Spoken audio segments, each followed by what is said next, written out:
Hello, everyone. Welcome and thank you for joining our webinar today. I'm Chief Analyst Corinne Lin from InfoLink Consulting. At InfoLink, we help business gain competitive edge with in-depth analysis, market information, and advice. As this year is coming to an end, we are delighted to see old and new friends from the industry at our year-end webinar. For this year's webinar, our team chose net zero challenges, trends, and movements shaking up solar and energy storage markets.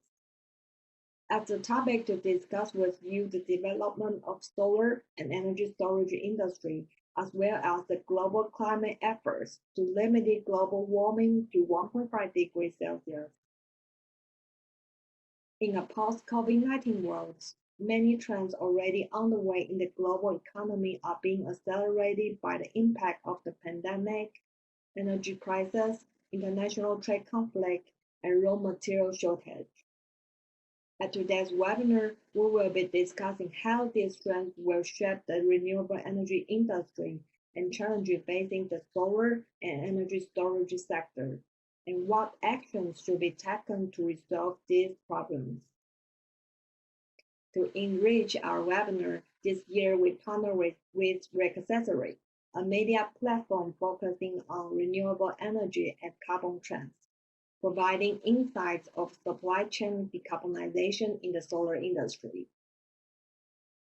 We will conduct a 15-minute Q&A after the end of the presentation by Reccessary researcher Judy Zhao, and another 15 minutes Q&A at the end of the webinar.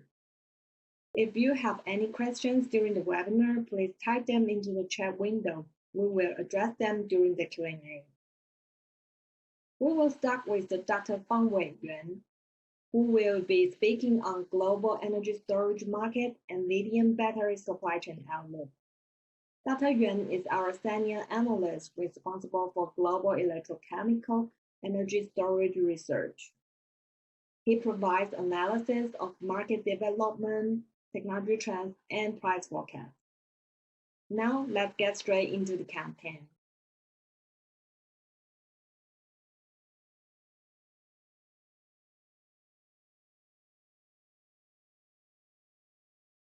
Hello everyone, I'm Fangwei Yuan, InfoLink's senior analyst focusing on the energy storage field. It's my pleasure to share with you my insights of global energy storage market.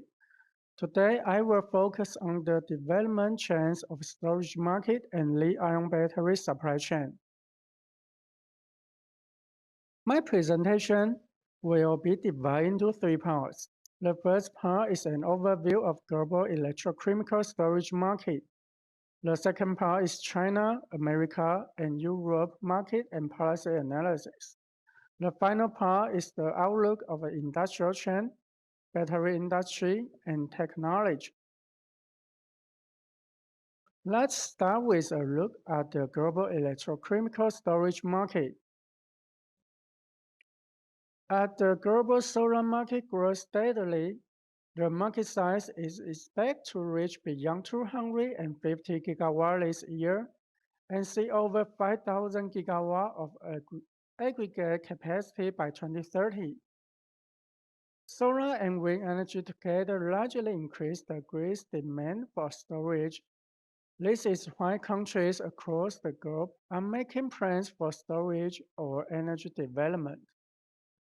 Energy storage market has grown from 10 gigawatt-hour in 2020 to 23 gigawatt-hour in 2021, and nearly 50 gigawatt-hour this year. Although there's still a large gap between EV and solar market size, storage's annual double growth is an evidence of its rapid deployment. Strong market can be divided into storage market can be divided into FTN, BTN CMI, and BTN residential sector. The FTN sector accounts for more than 75%, while BTN markets, although it saw accelerated growth recently, FTN will sustain at around 70% of market share until 2030, due to the gap between the size of residential and FTN. we expect the cumulative installed capacity of storage will reach to 1,400 gigawatt-hour by 2030. The world's largest energy storage market are China, America, and Europe. America is the largest among the three, accounting for nearly 50% of the market share. The deployment of global storage will reach nearly 100 gigawatt-hour by 2024. America will remain the largest market. China, with policy enforcement and supply chain advantage, will grow the fastest, reaching nearly the same market size in 2024.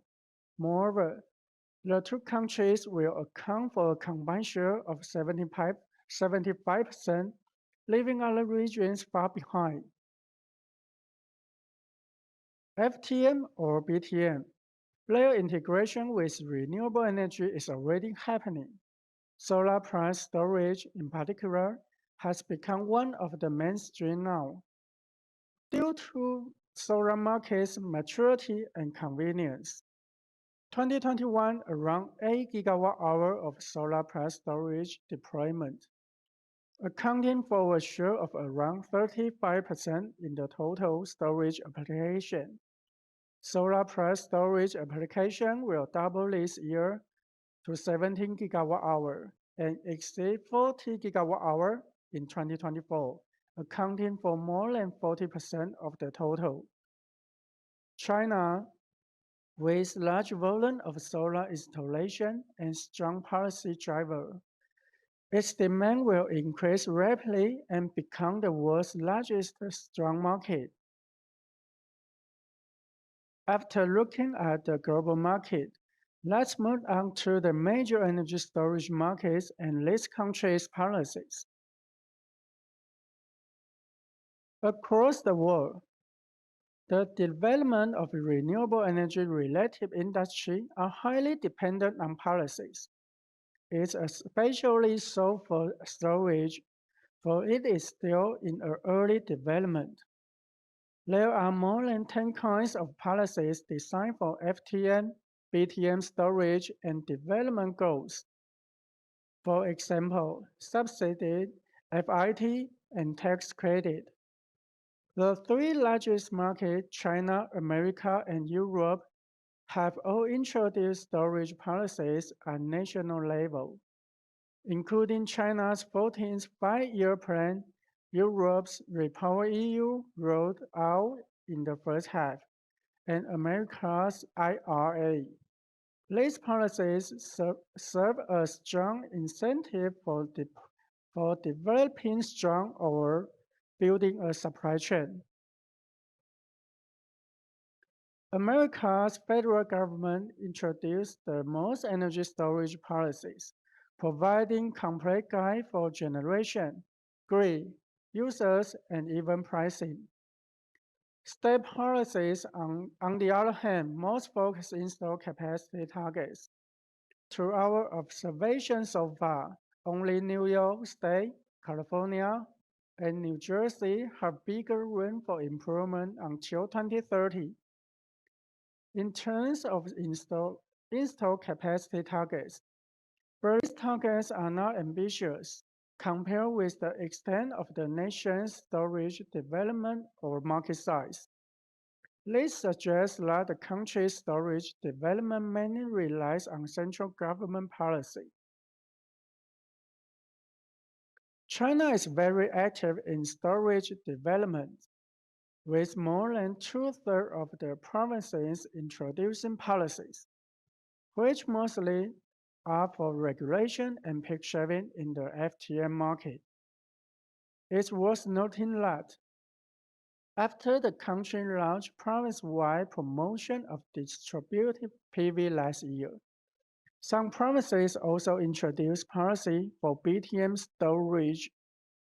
In addition, more than 10 provinces have set a storage targets for 2025, with nearly 40 gigawatt of combined target capacity. Considering development of other provinces and the advantage in local supply chain.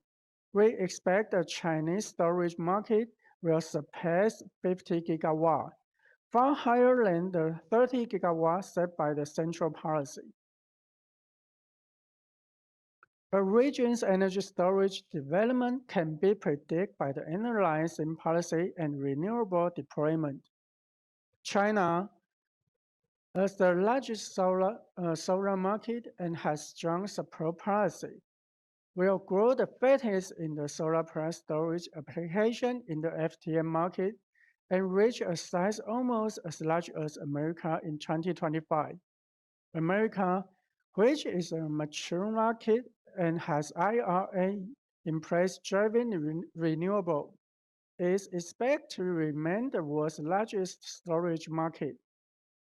Europe is developing FTM and BTM evenly, but there's a big difference between countries in the region.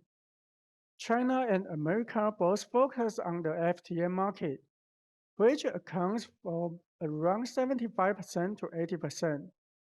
In the medium and long term, China is growing faster than America, followed by Europe, in terms of the market size and development pace. The last part, we will looking at energy storage industrial trend and landscape.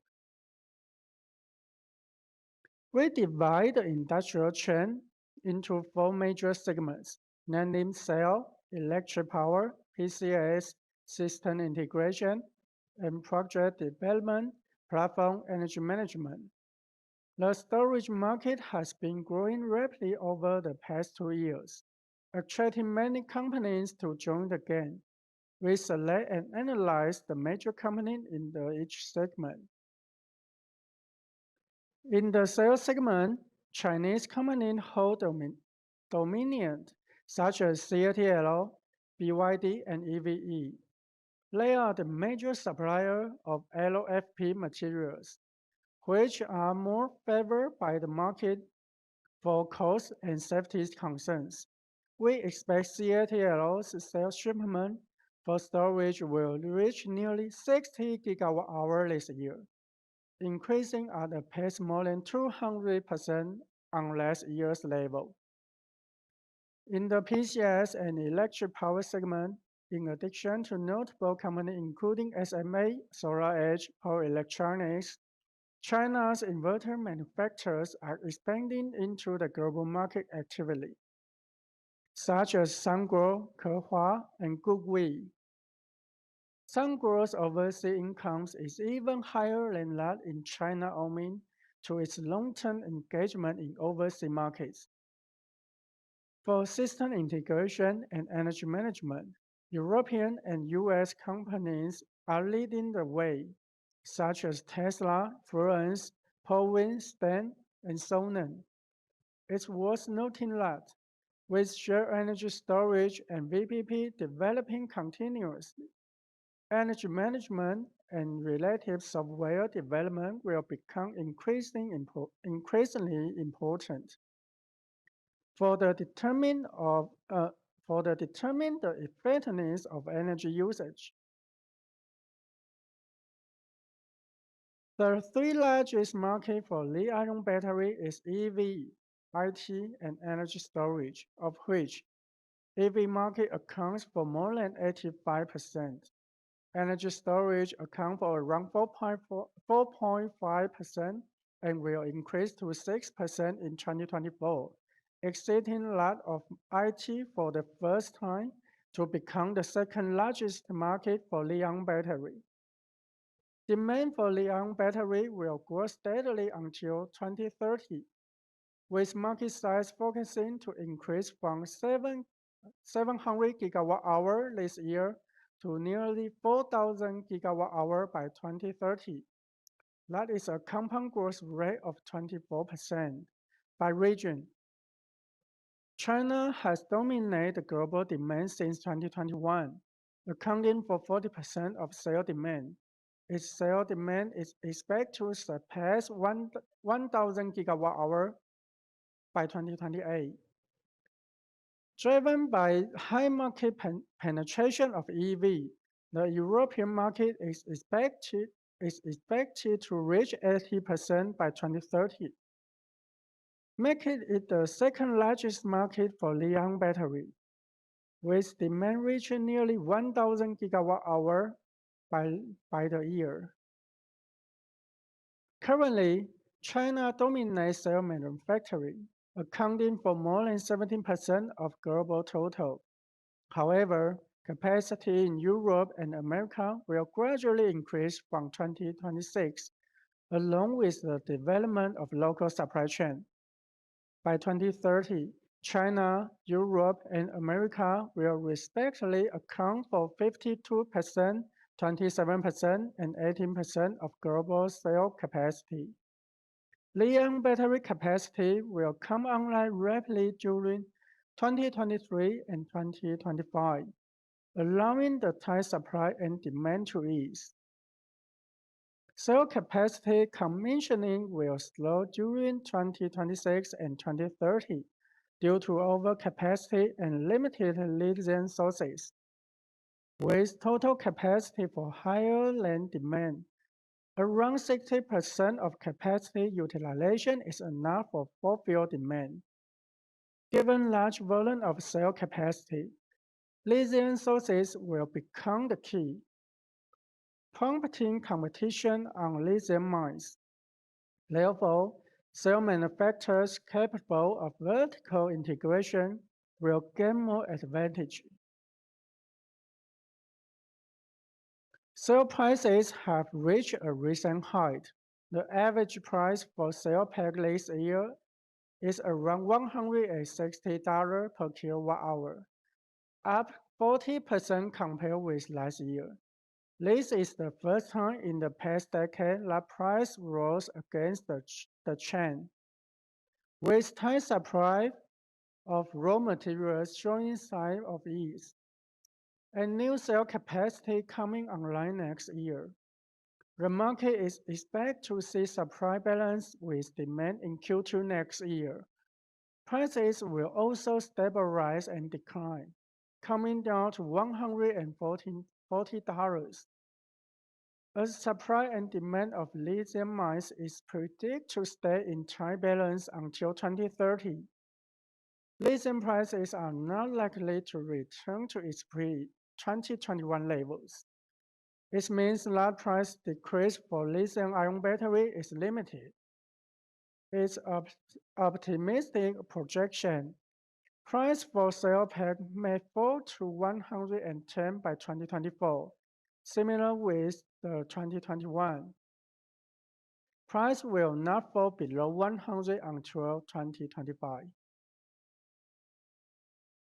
Currently, more than 70% of cell capacity is concentrated in China.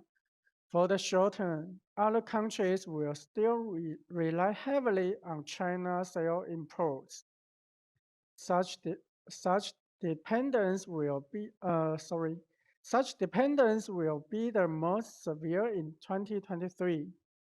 However, America and Europe are likely to become self-sufficient in 2025 due to impacts of IRA and Europe's incubation of local cell companies.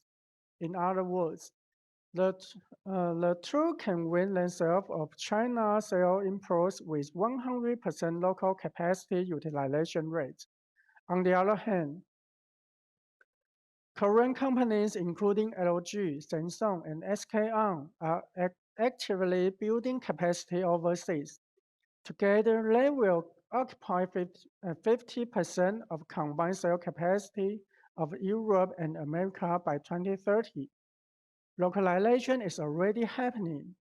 Factoring subsidy payment and cell recycling, cell makers must expand capacity overseas to secure a place in global supply chain. In terms of lithium battery technology, LFP will remain the mainstream material for ESS in the years to come due to its safety and prices. To solve the issue of low energy density of LFP, the market saw emergence of LFP material. whose energy density can reach 230 watt-hour and has a feature of higher platform voltage. In terms of EV or overall deployment, pair with nickel-rich NCM and MCMA with low of the second base anode will be the ultimate development of lithium battery of this generation, with energy density will reach over 300 watt-hour. The pros and cons shared between LFP, NCM, and flow battery will markedly show in product application. For example, flow battery is better fit for storage with duration of more than 6 hours, while NCM is better choice for EV, which has higher requirement of mileage. I would like to summarize here with 4 points to conclude my presentation today. First, global solar plus storage market will grow at a compound growth rate of 70% during 2021 and 2024, with the application reaching nearly 45% of market share in the energy storage market. Second, global storage market development depends heavily on policy and renewable deployment. China and America will dominate the global market, with FTN accounting for around 70%. Third, as new battery capacity comes online gradually, capacity will far exceed demand from 2024, and the pressure will shift to supply of lithium mines by land. Finally, prices have reached a recent height and will decline gradually from Q3 next year, but at a slow pace. It's the end of my presentation today. Thank you for listening. And next, researcher Judy Zhao from Reccessary will share with you the low carbon challenge facing PV industry.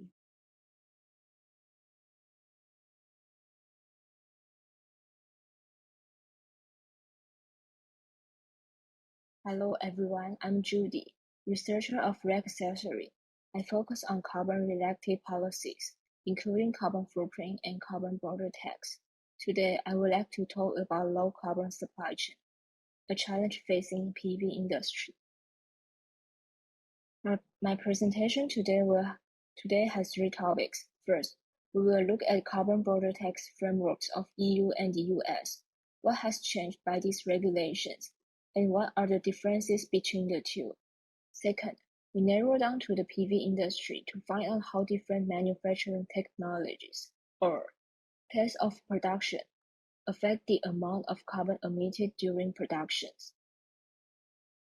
Now, we will start with carbon border tax frameworks of EU and the US.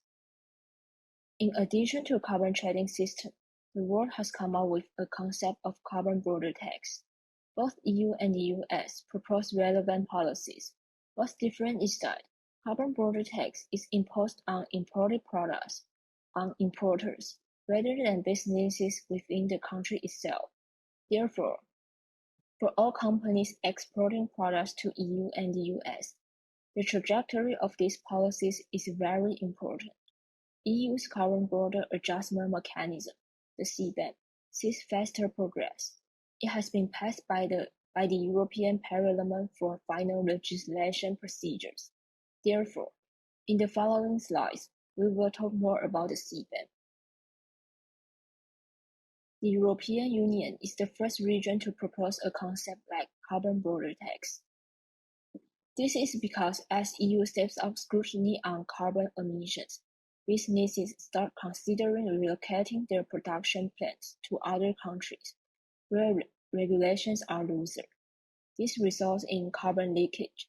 Against this backdrop, the carbon border adjustment mechanism was created. According to the EU's latest schedule, 2023 to 2026 will be a transitional period.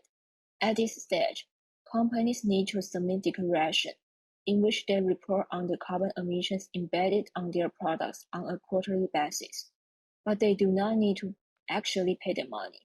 The purpose of a transitional period is for EU competent authorities to collect relevant data to establish a charging standard in the future.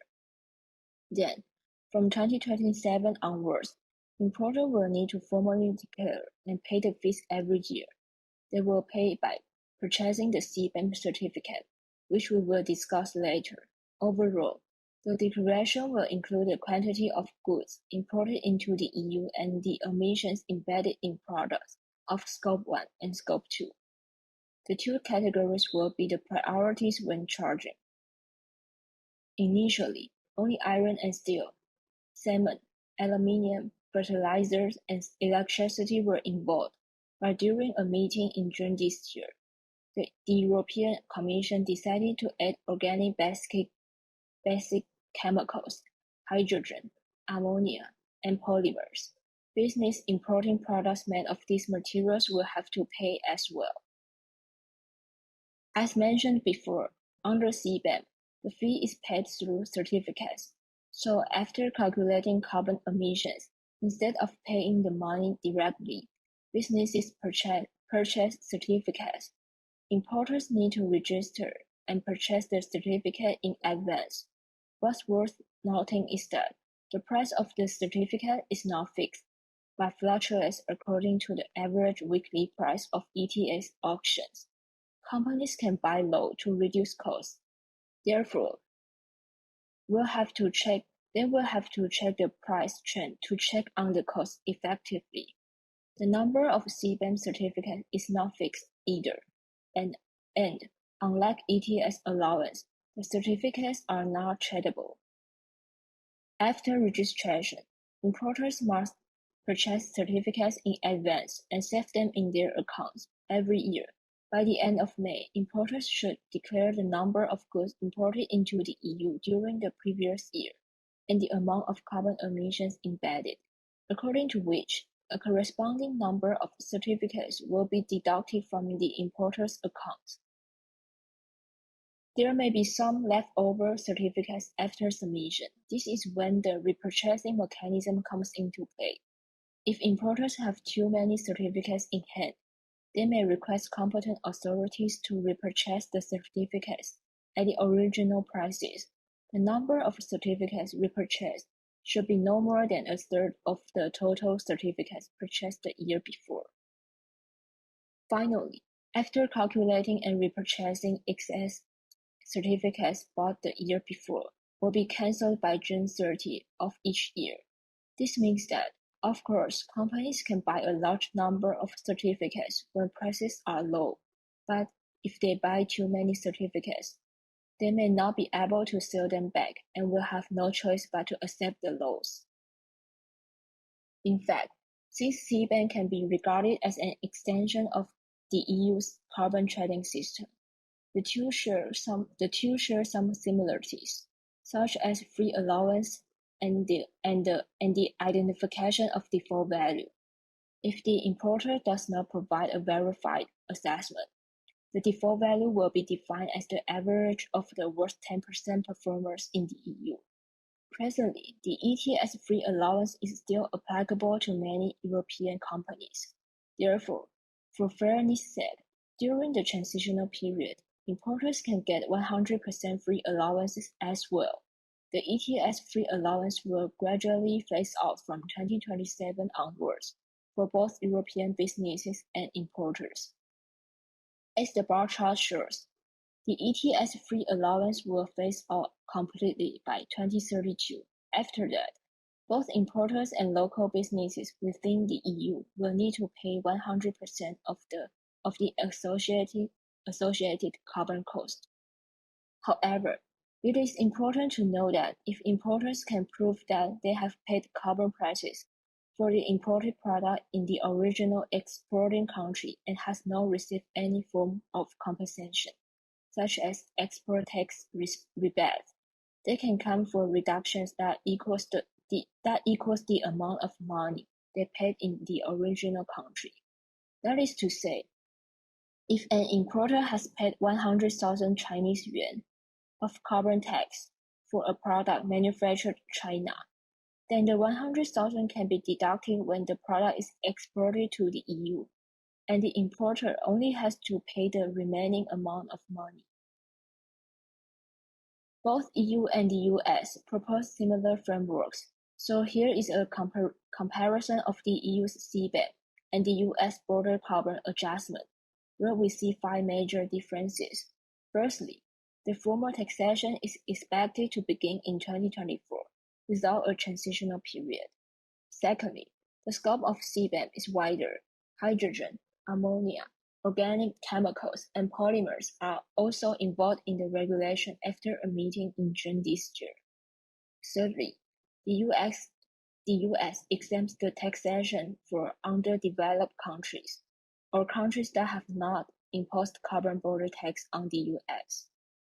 Number 4, there is no compensation for carbon price paid in countries of origin under the US Clean Competition Act. Finally, the method of calculating carbon fee. The EU charges certificates based on average weekly price of ETS auctions, whereas in the US, there isn't a nationwide unified carbon price. Therefore, the levy is based on the fraction of emissions that exceeds the comparable US carbon intensity baseline. For now, the price is $50 per metric ton, which may rise by about 5% every year in response to inflation. Now, with an understanding of the latest policies around the world, let's look back to see how a low-carbon PV supply chain can generate advantages for manufacturers under these policies. First, let's look into the polysilicon sector. Producing 1 kilogram of polysilicon generates 40 kilograms of CO2, and 1 kilogram silicon rod, 60 kilograms of CO2. From the graph on the left, we can see that silicon rod production generates more than granular polysilicon. The use of electricity is the most carbon intensive. Electricity accounts for 22% of carbon offset during the production of granular polysilicon, but 50% during silicon rod production. Overall, the electricity consumption of making granular polysilicon is 75% lower than that of silicon rod. The picture on the right presents electricity consumption and carbon emission per kilogram of polysilicon manufacturing. The carbon emissions here only include those emitted during electricity generation. Here we have 6 companies. Location of their factories are taken into account. The dots represent electricity consumption, and the long bars represent carbon emissions. We can see that among Company C and D, Company C obviously consumes more electricity, but the amount of carbon emission is similar to those of Company D. This means that the electricity in this area where Company C is located may be cleaner energies, so the carbon emission coefficient is low. Therefore, even electricity consumption is high, the company can keep the amount of carbon emission close to levels of other manufacturers. So, what I would like to convey with this graph is that companies can effectively reduce carbon emissions by choosing the right location for factories. Then, we will talk about wafer. On the left is the silicon consumption per watt from 2019 to 2023. We've learned the difference between carbon emissions of producing granular polysilicon and silicon rod.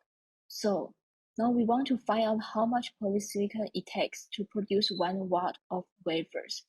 The current polysilicon consumption is about 2.45 grams, and we expect it to drop to 2.42 grams by 2023. Of course, the less polysilicon consumption, the lower the carbon emission can be controlled. Now, we know the carbon emission of polysilicon and polysilicon consumption of wafers. We want to take the ingot segment into account. As we all know, ingot pooling is a highly electricity intensive. It takes an average 0.023 to 0.026 kilowatt-hour of electricity to produce 1 gram of ingot. If we put this into calculation, we will find that using granular polysilicon results in 81 gram per watt of carbon emission during production, and silicon rod 182 gram per watt, and we are only considering carbon emissions from electricity generation. This figure will be even higher if we put carbon offsets of raw materials and other life cycles into account. Then, there are cells and modules. The table on the left shows the carbon emissions of modules of several countries around the world. Sweden has achieved a relatively low level, producing only 386 kilograms of carbon emission per kilowatt. Modules of South Korea and France are embedded with higher volume of carbon emissions. Does this mean that these modules are more polluting? Actually not. Take a look at the table on the right. We will find that even for raw materials with same size, default value recognized by these countries are all different. For example, most of the default value of France are lower than those of South Korea. The result of this is that carbon footprint of South Korea's modules will be calculated higher than modules of other regions. As methodologies varies across nations, most of these calculation results are only applicable domestically and may not be recognized when exporting products overseas. Therefore, it would be better for module makers to use the methodology of the importing country to tap into the market. But the best way is to acquire verification from a third-party organization recognized by the international or local government to avoid doubts. Here are 5 module makers, all verified by different third-party organizations. For now, module makers can make low-carbon modules with carbon emission less than 450 kg per kilowatt. A few of them manufacture modules with carbon emission less than 400 kg. Here we can see that modules makers adopting heterojunction technology are capable of making modules embedded with less carbon offsets and have better power output, for it works with thinner wafers and thus less material. It also works with lower temperature and simpler manufacturing process, therefore, with less energy consumption. It can still achieve better conversion efficiency, higher electricity generation, and thus lower carbon intensity. Low-carbon top-count modules are less adopted on the market for now. This is mainly attributed to a more complex manufacturing process that leads to unavoidable carbon emissions. The pie chart here shows the source of carbon emissions of PV modules. There will be some differences between the chart and actual percentages due to varying conditions and verification process. Therefore, module makers still have to calculate and assess the reality. But overall, polysilicon is the biggest source of carbon emission of PV modules, which accounts for almost 50%, followed by ingot, especially in terms of power consumption.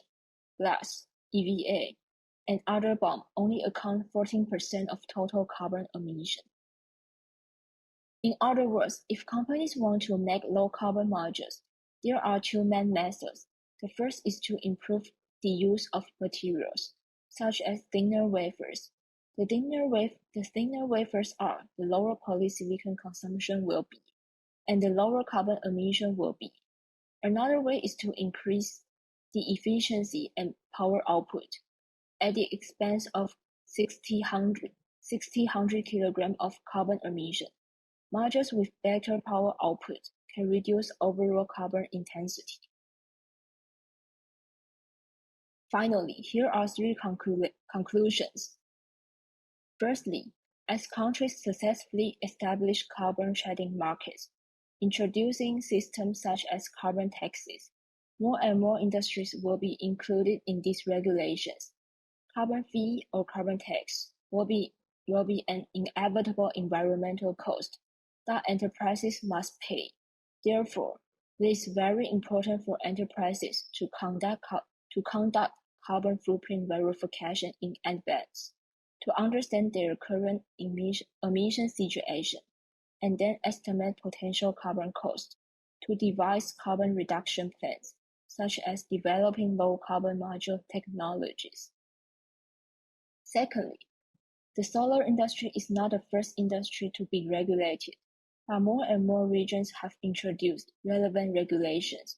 For example, France sets a 750 kg CO2 per kilowatt minimum carbon emission for modules participating in public tenders. Modules must be proved to meet the requirement, otherwise they will not be qualified for the tenders. In addition, the French Energy Regulatory Commission also imposes relevant tax on rooftop projects with 100 to 500 kilowatt of capacity. The projects are required to use low-carbon modules, namely, modules with no more than 550 kg CO2 per kilowatt of carbon emission. In South Korea, the government also introduces a carbon certification system. The system divides the carbon emissions of modules into 3 levels. Low-carbon modules will take priority to receive subsidies and will score higher in tenders. Overall, demand for low-carbon modules is increasing, especially in Europe, where there is already a significant demand. We expect Asia to see huge demand in the future as well. For PV manufacturers, the rise of low-carbon modules is not only a challenge but also an opportunity. As we discussed before, there are currently 2 major ways to produce low-carbon modules. That is to improve the materials we use and modules efficiency. If wafer manufacturers can make the wafers thinner, there will be less polysilicon consumption, thus less carbon emission and reduced production costs. Larger formats and high-density modules can further improve efficiency, same amount of polysilicon consumption, but higher efficiency and power output results in lower carbon emissions. The world has hopped on the bandwagon of carbon reduction, and the PV industry must follow suit. Thank you. Thank you for listening. Coming up next is the first Q&A session. I will give the time back to Corinne.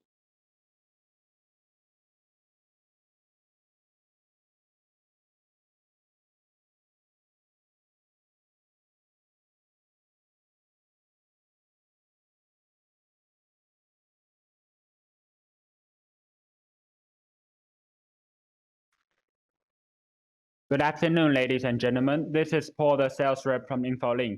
Thank you for joining our webinar today. Before the second half starts, I'll give a brief introduction of our company profile, reports, and the new product that will be released in the next quarter.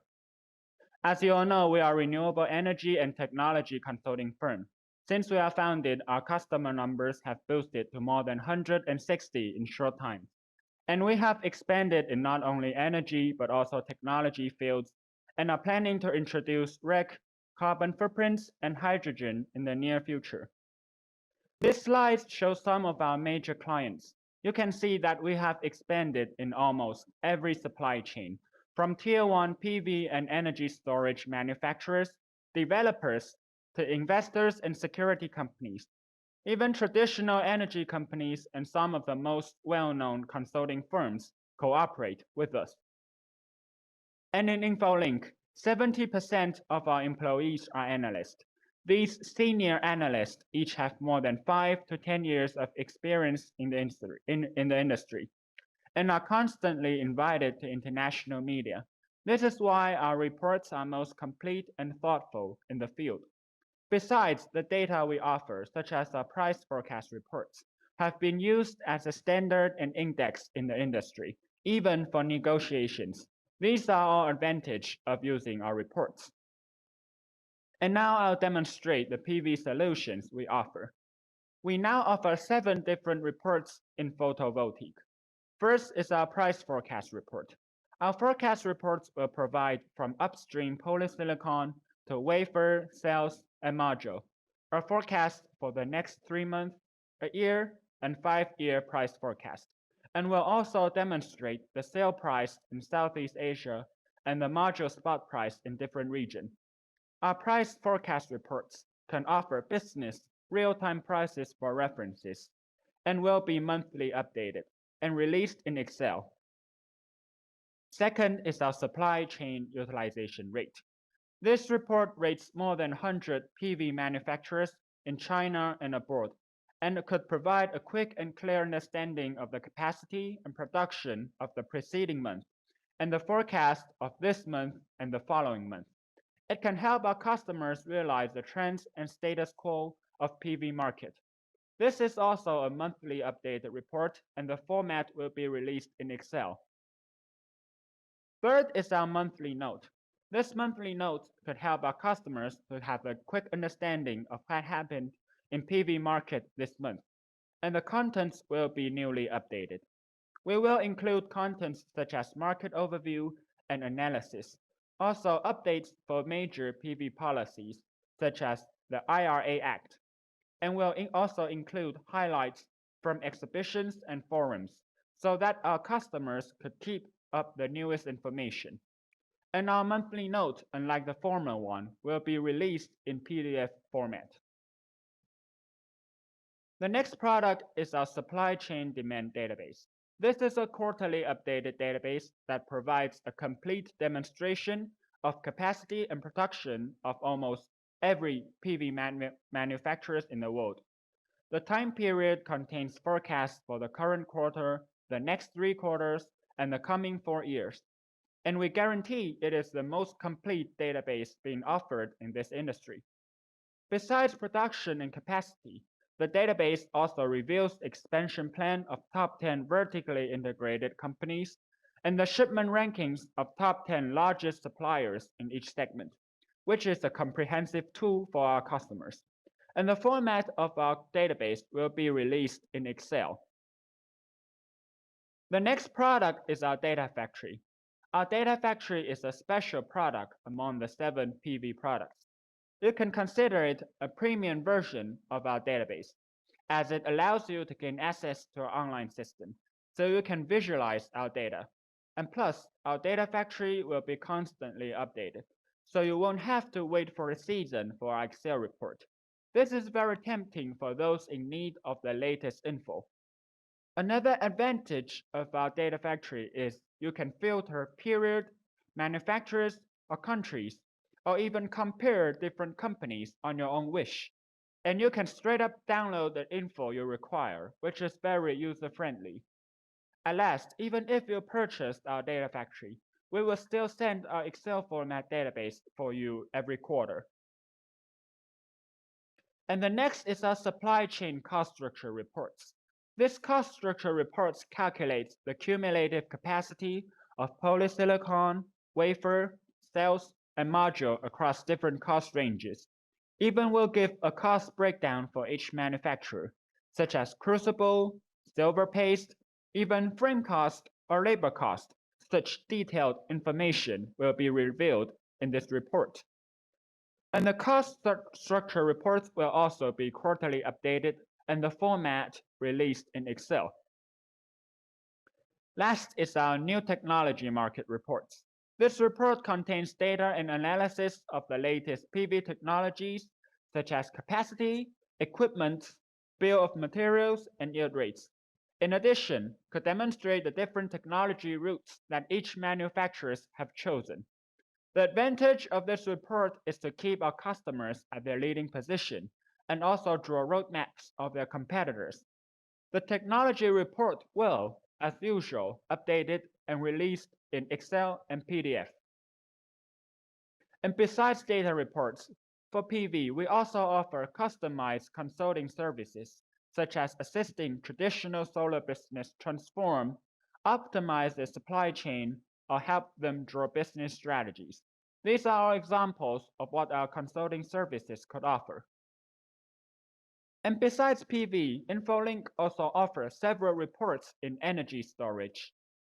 First is a global cell supply chain analysis report, which will be released in the next quarter.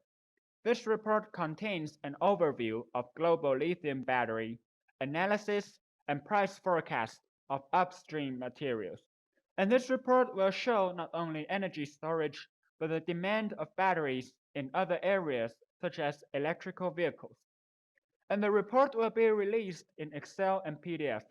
And for all of our energy storage reports, they will be quarterly updated.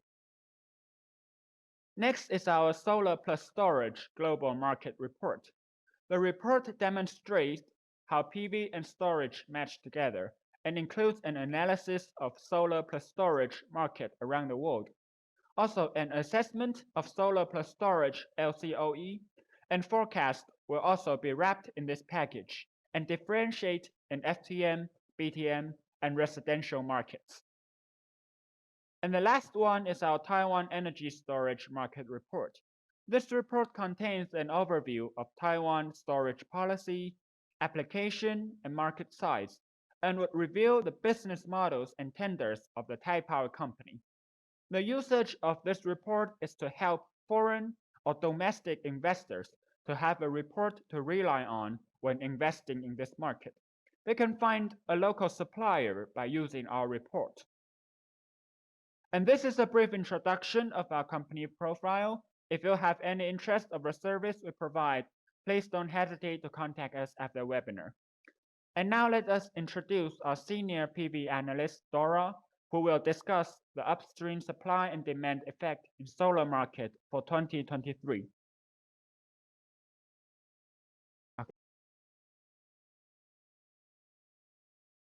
Good evening. I'm Dora. Glad to see many friends at the industry online at our webinar today. Over the past 2 years, the disproportional supply and demand relationship of upstream sectors has been focused on the PV industry. And today, I'd like to discuss how will upstream supply and demand affect solar markets in 2023. My sharing will come in 3 parts. First, we will review polysilicon supply and look at some potential variables in 2023. In the second part, we will focus on monosilicon wafer supply and demand and the future developments. And finally, price analysis in retrospect and the prospect.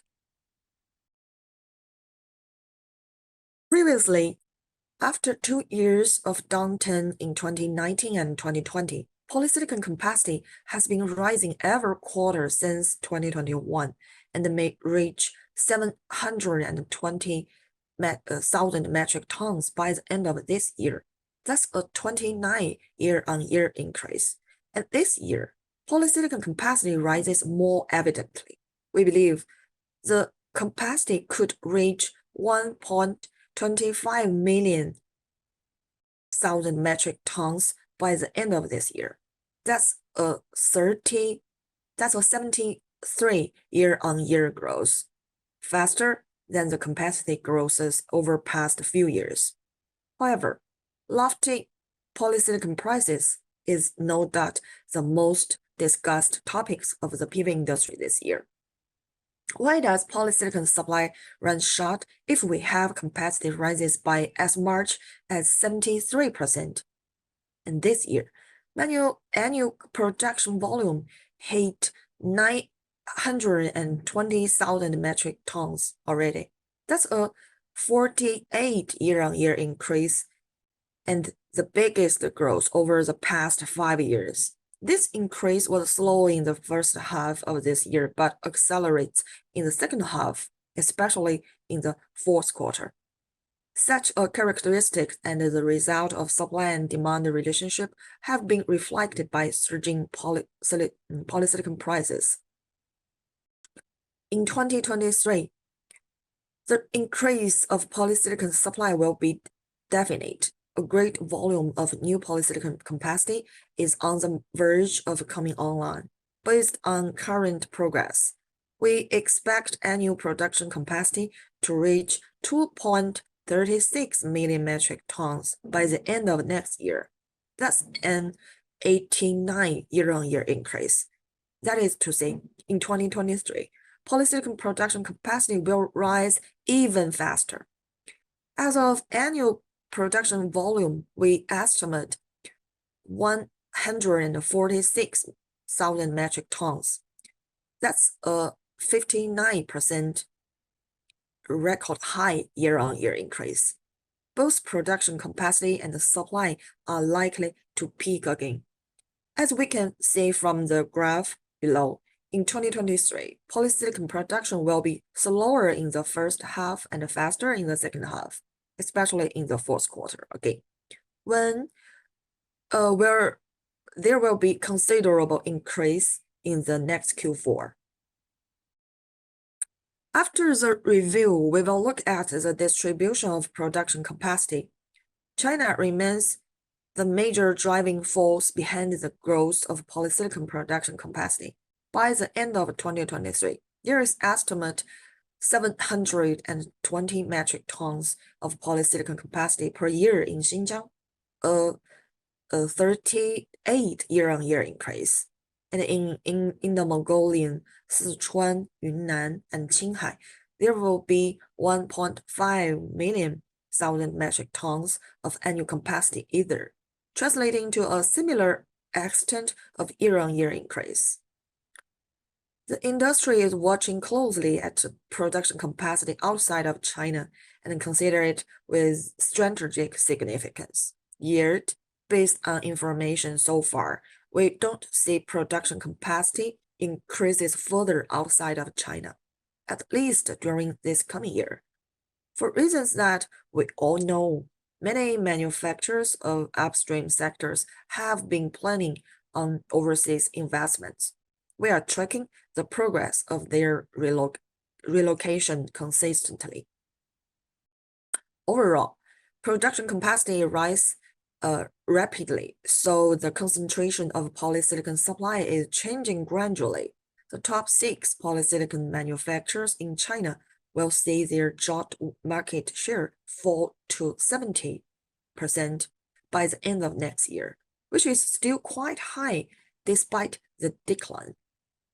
In overseas markets, there are relatively few polysilicon manufacturers.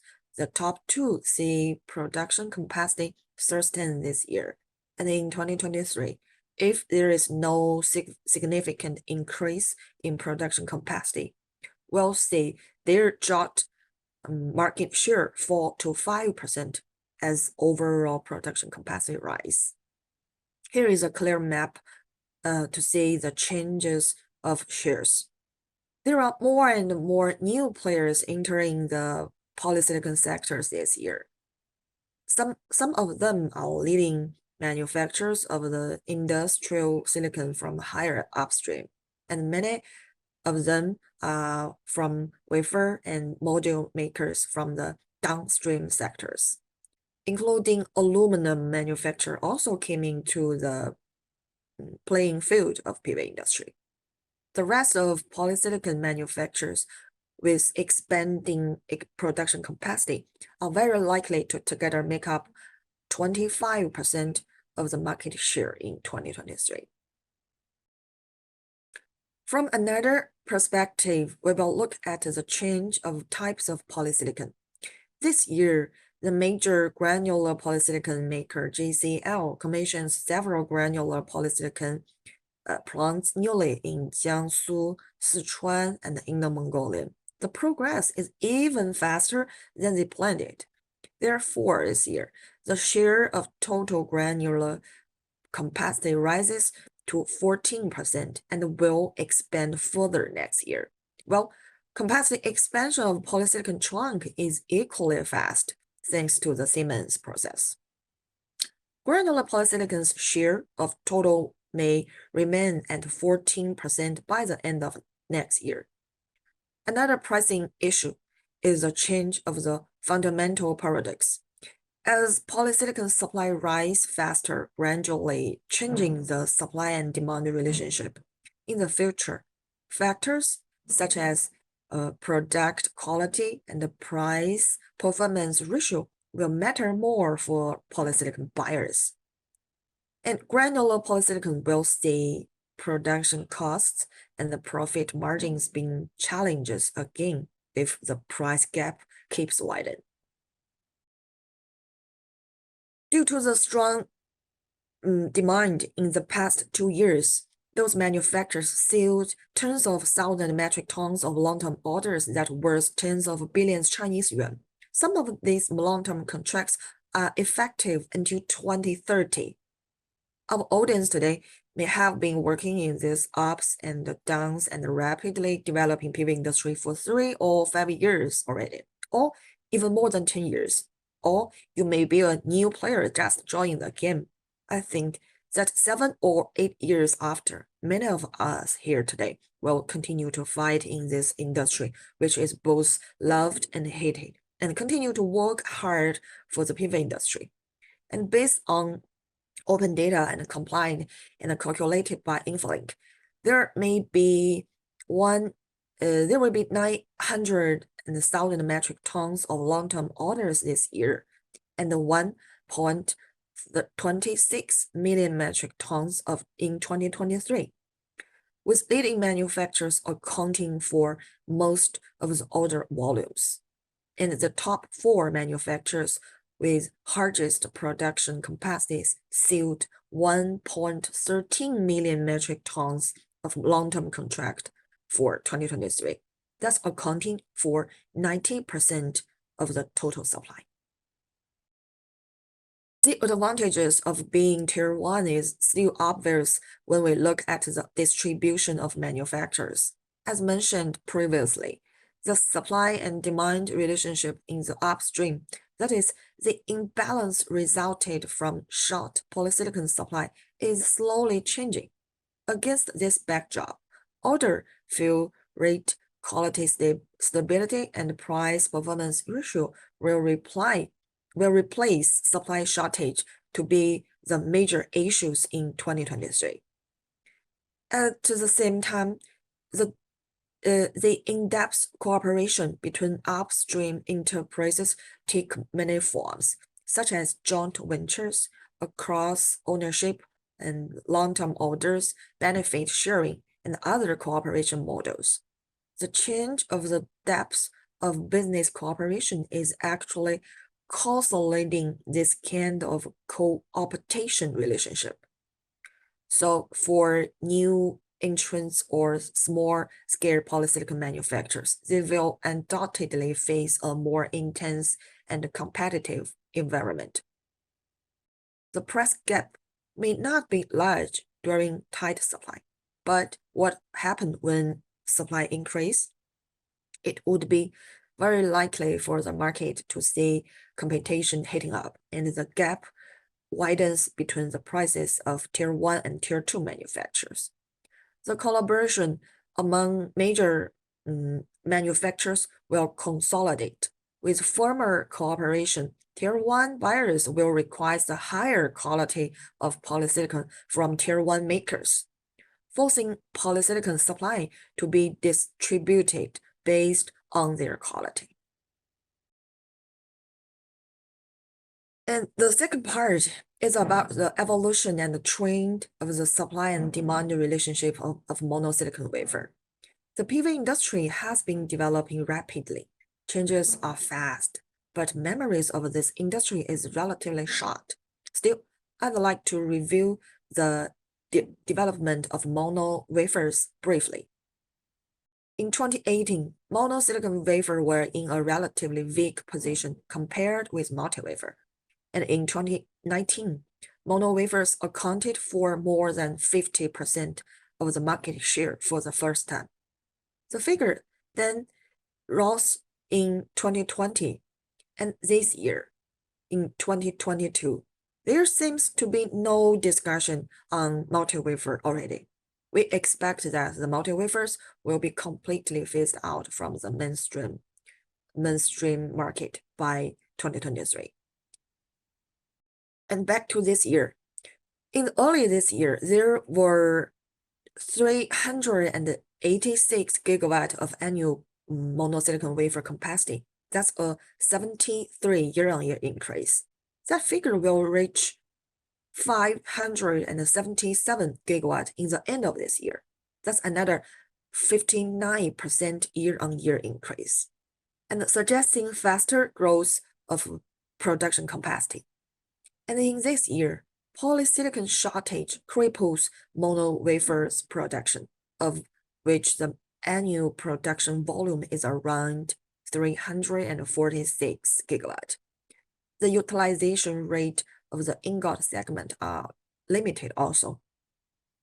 Well, monosilicon wafer supply see a significant increases in the coming year of 2023. We believe it is possible, but as supply climbs, can manufacturers maintain the wafer quality and further improve the cell efficiency? Therefore, the cause of the supply bottleneck shifts from raw material shortage to the competition between the high-quality products. Manufacturers see more challenges competition in all aspects, and mono wafer capacity maintains a high growth rate. Let's look at some number. Since early 2021 to now, the year-on-year increases never drop lower than 30%, even reaching 64% at its highest. And the year-on-year increase is expected to sustain above 30% until the end of 2023. Not fast, but less long.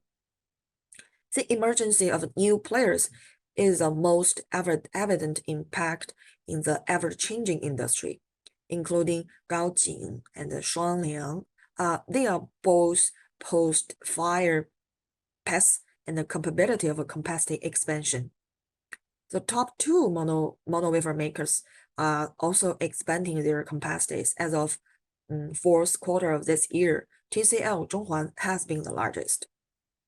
And the top two mono wafer makers still have higher market share, which drops from 53% early this year to 44% at the end of this year, and may drop lower than 40% by the end of next year. Overall, the concentration is decreasing gradually. The mono wafer sector sees tense competition where more and more newcomers and incumbent industry leaders contend for market shares, whilst managing to strike a balance between the profitability and the utilization rate. All of these will be underlined by manufacturers' operating principle and sales strategies and many other aspects, including the human resource. Now, having talked about the competitions, let's look at the types of mono wafers. And this year, polysilicon production volume restrains monosilicon wafer supply. The balanced supply and demand relationship becomes a prominent issue in upstream sector, playing down other problems for the time being. There are three most heated topics on the market. The first is wafer size. 166 wafer size withdraw from the market rapidly after its 3 years lifetime phase out, and the future dominance of larger size is clear. My colleague will talk about wafer size in more detail in the next session.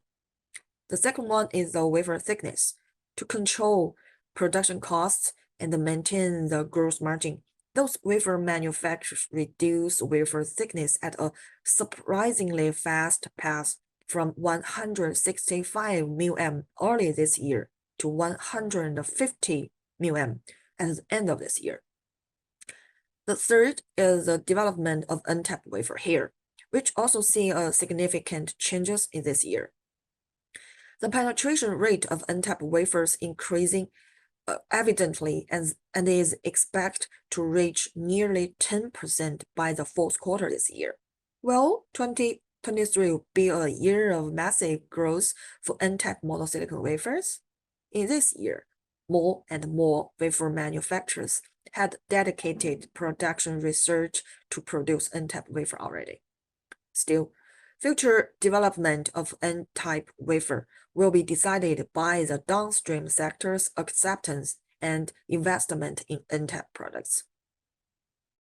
Some data compiled by InfoLink shows here that the cell manufacturers have planned at least 200 gigawatt of annual capacity of N-type cells for 2023, including TOPCon and other top technologies. And module makers also cite an ambitious shipment target. But whether they can achieve the goal is still uncertain and need time to see. Still, we are optimistic towards the penetration rate of N-type wafers here, and we will still see the sufficient rising momentum. Finally, we will focus on the upstream price trend of the past and the future. The graph here is a presentation and a comparison of the price trends of the 4 major sectors of the PV industry here.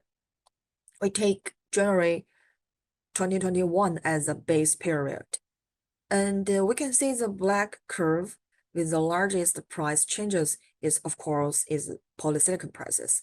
And in the third quarter last year, China's dual control policy and the soaring prices of industrial silicon sent polysilicon prices increased further. As of this September, polysilicon prices have increased 350% already. We can imagine what the upstream has experienced this year. The slightly fluctuating curve in the gray color in the middle represents the wafer size. There are more evident price increase, but we still fell short of polysilicon prices hikes. In the later period, prices were stable as the increases showed down. The yellow and the green curves at the bottom represent cell and module price trends. In the second half of 2022, cell makers see a profit recover as cell prices rise successively due to the stronger demand for the larger and high efficiency cell. However, we can see clearly that the module prices hardly pick up. This perfectively reflects that the end users have been reaching their limits of the price acceptance and the cost durability. Having learned how price trends vary across the supply chain, next we will look into the previous movements and the future prospects of silicon and wafer prices. In 2022, the industry witnessed an epic price surge, experiencing the manufacturing incidents and the impacts of the earthquake from this September to November. Polysilicon price remains high and lingering at RMB 300 to 310 kilogram. And for now, the demand declines step by step by the end of this year. Polysilicon prices stay at a high range still. When are we going to see a tipping point?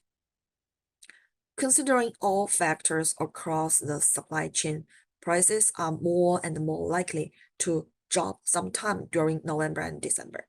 There are 3 driving forces behind the polysilicon prices declines in Q4. The first one is due to the increased polysilicon supply in Q4 and limited end users' acceptance and the price endurance of the module sector. And the third one, mono wafer prices fall under pressure and supply and demand relationship changes, directly affecting the demand for the polysilicon further. Polysilicon price trends in 2023 will still depend on the increase of polysilicon supply. There will be more significant but still increase gradually, which will also peak in the fourth quarter next year. The downstream demand and the module prices and their balancing effect will work on the polysilicon price trends as well. As shown in the graph here, we expect the prices to decline at a relative slow path in the first half and then drop faster in the fourth quarter next. As for prices for polysilicon overseas in dollar terms, the fluctuation of changes rates will remain one of the uncontrollable factors. Given the scarcity and the strategic significance of polysilicon in non-China regions, if buyers and sellers adjust their pricing rules, and the impact will gradually be felt in 2023 to 2024. That means the price gap between China-made and the non-China-made polysilicon may also change accordingly, will be widened. And last, the mono silicon wafer prices are forced to form a strong correlation with that polysilicon, and doubled with strangled utilization rates and the supply. The prices for monosilicon wafer becomes strongly connected with the polysilicon prices and rise accordingly. Overall, mono wafer post better, even year-on-year increased product margin this year. And since early this year, the utilization rates of the ingot segment has been rising stably, and the supply increases every month. And presently, as risks of higher inventory level build up, the supply and demand relationships between wafer and the poly and between the wafer and the cell are all changing. Mono wafer prices have been plateaued for months. As supply and demand relationship changes, the mono wafer started to see price declining ahead of polysilicon. In 2023, mono wafer will be categorized based on quality and the priority level. In addition to a stable supply, the cell sector's demand for mono wafer with a higher efficiency will gain more importance, and suggesting escalating wafer quality contest. The competition has been begun. In 2023, wafer production capacity will gradually come online, intensifying the competition. All in all, markets will focus on striking a balance between market share and gross margin, the production fat costs, and the quality premium. This is the end of my sharing today about how will upstream supply and demand affect the solar market in 2023. Thank you for listening and all the supports.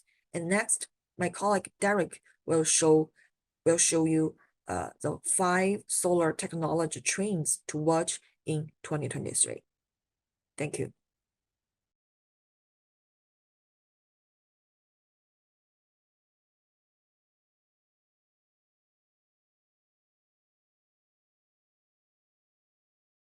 Hello everyone, I'm Derek Zhao, InfoLink's Senior Analyst specializing in solar technology.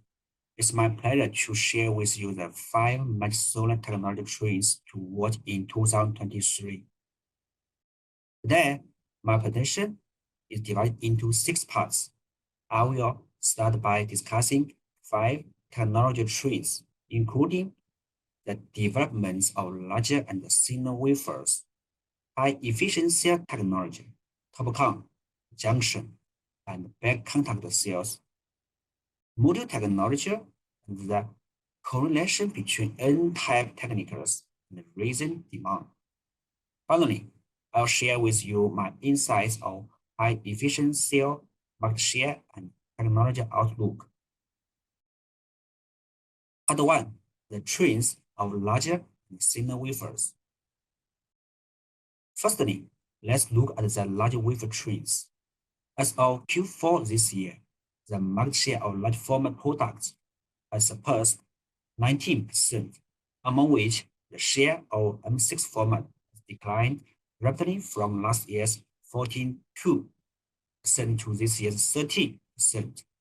The format will become a customized product from next year. The market share of M6 is expected to be less than 5% next year. The M10 format developed the fastest. Moreover, the rapid development of TOPCon technology underpins the dominance of M10 wafers. It's expected that the share of Amazon will reach 16% this year and increase to around 17% next year. It's also worth noting that leading manufacturers are promoting 182mm width rectangle wafers to utilize container space and the space between cells in module. So the growth of rectangle wafers in 2023 is worth paying attention. In terms of G12, growth is still relatively moderate, and the market share is expected to grow from 13% in 2021 to 24% this year. For the Amazon and G12 formats, we expect them to coexist for long term. The market will not shift to large wafer too soon. Although Zhonghuan introduced 218.2mm wafer earlier, only Huanshen produced in small batches so far. In recent years, polysilicon prices have stayed high. We witnessed manufacturers accelerating to thin down wafers. Before 2021, polysilicon price had been low, while wafer thickness stays at around 175 micrometers to 180 micrometers. Then, in 2021, polysilicon price started to rise, which coupled with advantages brought by new production lines. Wafers have been thin down by at least 25 micrometers within 2 years. P-type wafers are thin down from mainstream 175 micrometers to the current 150 micrometers. Some manufacturers have even achieved a thickness of 140 micrometers in mass production. N-type TOPCon wafer thickness is being trimmed down even more aggressively, from 170 micrometers to the current mainstream of 140 micrometers. Some even achieved 130 micrometers in mass production. The junction wafers are also being thin down markedly, with the mainstream thickness coming down to 130 to 140 micrometers now. In theory, when polysilicon price is around $38 per kilogram, trimming down 10 micrometers can save costs by nearly 0.6 cents per watt for vertically integrated companies. When polysilicon price is around $19 per kilogram, trimming down 10 micrometers can only save less than 0.3 cents per watt. Looking ahead, as polysilicon price decrease, motive to thin down wafer will weaken. Moreover, even thinning down wafers further will lead to higher breakage rate in each segment. P-type wafers are not likely to thin down continuously and expected to stay at around 150 micrometers. There is still drivers for manufacturers to thin down N-type wafer due to premium. It's expected that the mainstream TOPCon thickness will decline to around 130 micrometers next year. The junction manufacturers with advantages of low temperature process will work to achieve production with 120 micrometers thick wafers or even thinner ones in order to differentiate themselves from TOPCon. After wafer technology, let's move on to the cell technology trends. As POC has reached its bottleneck, manufacturers focus more on TOPCon, the junction, and back contact cells for expansions, among which TOPCon is penetrating the market rapidly due to better profits, with its capacity and production to see large growth. This graph shows the capacity expansion, current efficiency, and yield rate performance of major TOPCon manufacturers. At present, TOPCon capacity announcement has exceeded 418 gigawatts, of which 34 gigawatts has been materialized. Based on the current expansion plans, the nameplate TOPCon capacity will reach 218 gigawatts by the end of this year, and around 119 gigawatts will be added by the end of next year. In terms of efficiency, the limit efficiency of TOPCon is 28.7%. Jinke and Jollywood both have achieved 26.1% of charming efficiency. Regarding efficiency in mass production, as claimed by mainstream manufacturers, the efficiency has reached nearly 25%. Yet, if we look at module power output, the actual mainstream efficiency of TOPCon still sits at around 24.2%. Regarding yield rate, although that of mainstream manufacturers has come to a level very close to PERC, some manufacturers' yield rate still hovers at 95% or even lower. So it is a key works for TOPCon manufacturers to improve yield rate. The selection of polysilicon layer on rear side deposition technology route is still highly discussed among cell makers. There are many roadmaps to achieve titanium oxide plus N polylayer.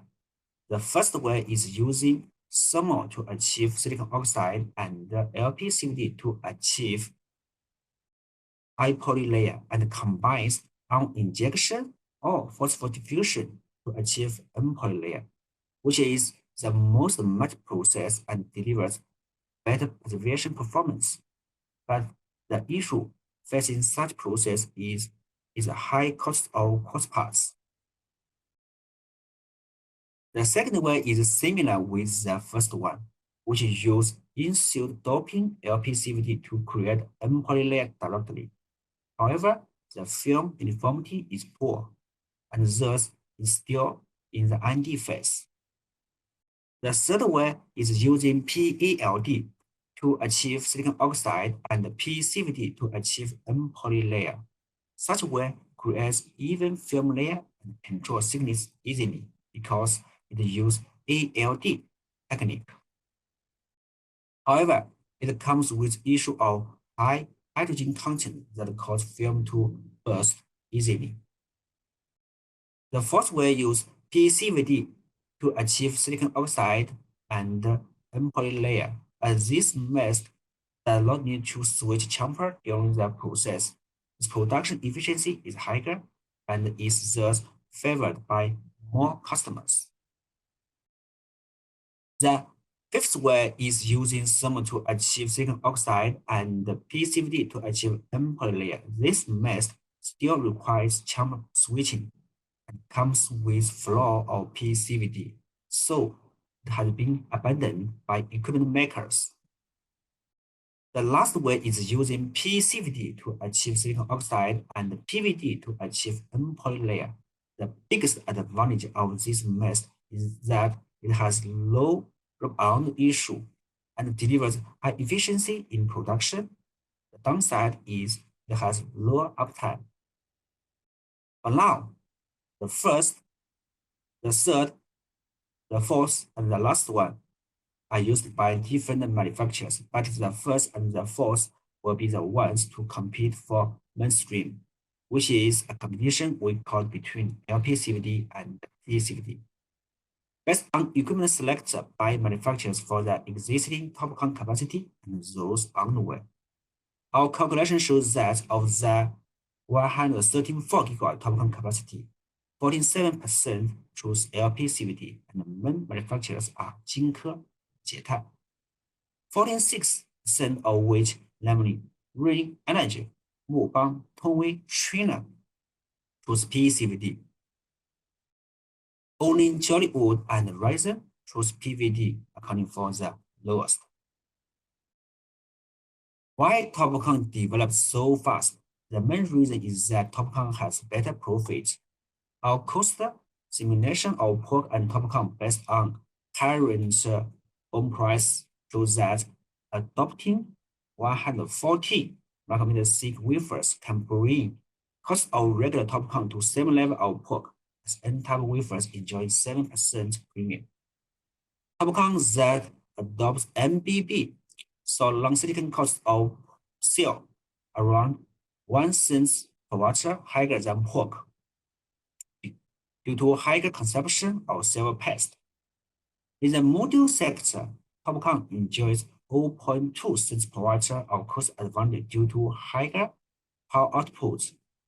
Yet, TOPCon module cost is still 0.8 cents per watt higher than POC module in general.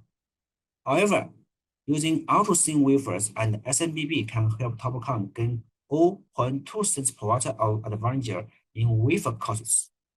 With SMBB technique, long silicon cost of cell will be only 0.7 cents per watt higher than POC. Thereby, it can make overall cost nearly 0.3 cents per watt higher than POC modules. Given TOPCon modules enjoying around 1 cent per watt of premium than POC, it means adopting ultra-thin wafers and SMBB can help TOPCon gain better profit. Okay, let's move on to the junction sector. Although the development of junction technology is not as rapid as TOPCon, it is also growing. In terms of the junction capacity, there are already 191 gigawatt of expansion announcements, with 13 gigawatt expecting to be materialized by the end of this year. The junction capacity is likely to reach around 14.8 gigawatt in next year, with those of manufacturers reaching around 5 gigawatts, such as Hwaseong, Golden Glass, IC, Ryzen, and Icon. For efficiency, the limit efficiency of junction is 28.7%. LONGi has achieved 26.81% of chip efficiency recently. As for efficiency in mass production, mainstream junction makers have achieved 24.5 to 24.8%, while some junction capacity in ND phase can achieve 25.3%. Compared with the obvious growth rate of TOPCon, the biggest challenge for the junction is the cost of metallization. Let's move on to the metallization cost comparison between different technologies. The present POC with backside silver paste consumes around 9.5 to 12.5 microgram of silver paste per watt, while TOPCon consumes around 12 to 16 microgram of silver paste per watt. However, junction still consumes 20 to 25 microgram per watt because it uses low temperature silver paste. So the junction makers are trying advanced techniques such as laser printing or digital printing to reduce silver paste per watt to 16 to 18 microgram. If zero BB technique advances further, the silver paste consumption of junction may decline to 12 to 14 microgram per watt. Comparing the metallization cost, TOPCon is around 0.2 to 0.3 cents per watt higher than POC for now, while the junction is around 1 cent per watt higher. If the promotion of silver-coated copper paste goes smoothly, the junction metallization cost may be brought down by 0.3 cents per watt based on the current price level of silver-coated copper paste. Later on, as printing techniques advance and price for silver-coated copper paste decrease, metallization costs of junction may reach the level of TOPCon. And if the junction combines silver-coated copper paste and zero BB technique, the metallization cost can even reach a level lower than POC. Of course, if electroplating technique can achieve in mass production, this will also help accelerate junction capacity expansion. The major reason behind slow development of junction is higher manufacturing costs. Based on the current cost simulation, the cost of junction module is still around 2.5 cents per watt higher than POC. For now, the junction shipments still depends on markets that are less sensitive to price or those have higher premium. In the sales segments, back contact sales have received attention following ICO introduced ABC technique and LONGi's HPBC expansion. The announced capacity expansion of back contact sales has exceeded 15 gigawatts, but manufacturers producing such cells are mainly LONGi, ICO, and Maxim. At present, LONGi has achieved 10 gigawatts of HPBC capacity and is building 4 gigawatts more. For ICO, half of its 6.5 gigawatt capacity in Zhuhai facility is under construction. In terms of efficiency, the IBC of CPI delivers low efficiency, for it did not adopt the poly-passivation structure. Other manufacturers claim efficiencies as around 25 or beyond.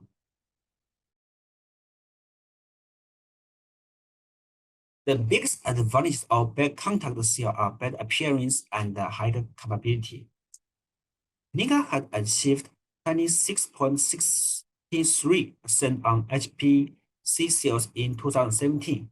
However, back contact cells are also facing many challenges, such as complex process flow, difficulty in raising yield rate, and the need to change technique in the module segment. In addition, TBC and HPC both face challenges of high costs. Let's have a look on the performance of back contact products. In this graph, we compare the latest power output of HPBC and ABC modules published by LONGi and Solar Grids. The left is glass backsheet modules, and the right is glass modules. Based on the 517 watt mainstream output of Jinker's 144 pieces cell glass backsheet modules, Solar Grids ABC technique enjoys advantage, but LONGi only enjoys some advantage in terms of power output for some products of HPBC. For glass design, the situation is similar. But of course, we cannot judge a back contact technology only by module power output, as there's big market that has very high requirements on modules appearance. After looking at wafer and cell technology trends, let's move on to module technology. As N-type module require encapsulant containing POE, the development of N-type technology will cause resin demand structure to change. In reality, module makers use different kinds of encapsulant and thus have difference. Here, auxiliaries are made for resin demand in 2022, 23, and 24. In slide 1, both glass backsheet and glass popcorn modules use EPE encapsulant. In slide 4, both glass backsheet and glass popcorn modules use pure POE encapsulant. We can treat slide 1 and 4 are two boundary conditions. In slide 2, glass backsheet popcorn modules use pure POE encapsulant on modules on front side and EVA encapsulant on back side, while glass popcorn modules use 17% of pure POE and 13% EPE.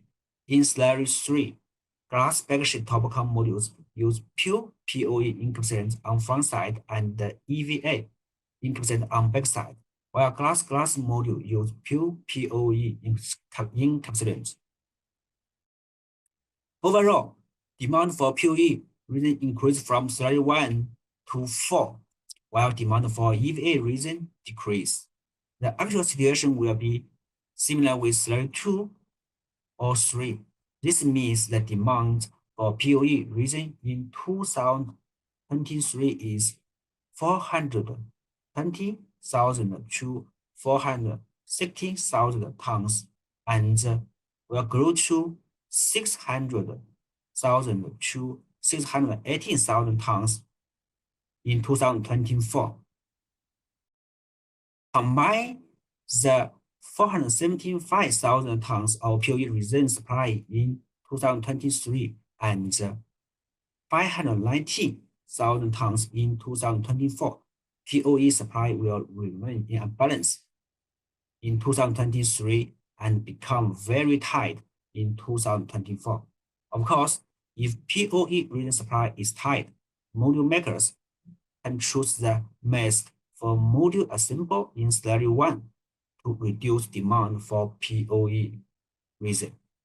In addition, if the penetration rate of N-type rise further, or POE resin supplies outside of China fail to supply POE resin to the solar industry, POE resin supply will become very tight in the next 2 years to come.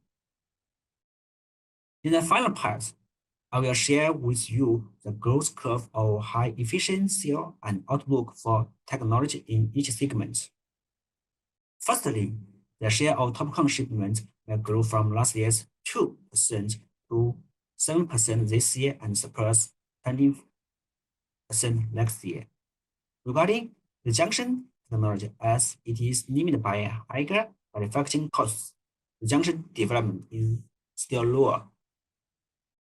But if manufacturers can make breakthrough in metallization costs, the replacement of POC with N-type technology will accelerate. In terms of back contact cell, for the short term, the market positioning of back contact technology is residential market that has higher requirements on appearance. So whether its market share can reach expectation depends on yield rate improvements and cost reduction. Finally, I will summarize the trends of technology in the supply chain. In the wafer segment, the share of Chinese high purity polysilicon will rise, even limited supply overseas. In terms of size, large wafer have become dominant. The M10 format will become the mainstream for TOPCon, while G12 half cut becomes the mainstream for junction. Considering cost reduction, manufacturers will continue to thin down wafers. On the sales side, SE will become a standard for TOPCon for efficiency improvements, while microcrystalline will replace amorphous for junction. In terms of cost reduction, especially metallization costs, laser printing and surface printing, as well as electroplating, will remain in the center of attention. Also, improving yield rate will be one of the key works for TOPCon and back contact cell makers. The module segment focus on CTM optimization. SMBB will become a standard technique for TOPCon. For junction, whether 0BB technique can enter mass production determine the development speed of junction. In terms of application, for TOPCon, junction, or back contact modules, the module layout will become more diverse in response to different application scenarios. Okay, it's the end of my presentation today. Thank you for listening. Next, our senior analyst Amy Fang will share with you the cell module sector developments and the PV supply chain shift in 2023. Thank you.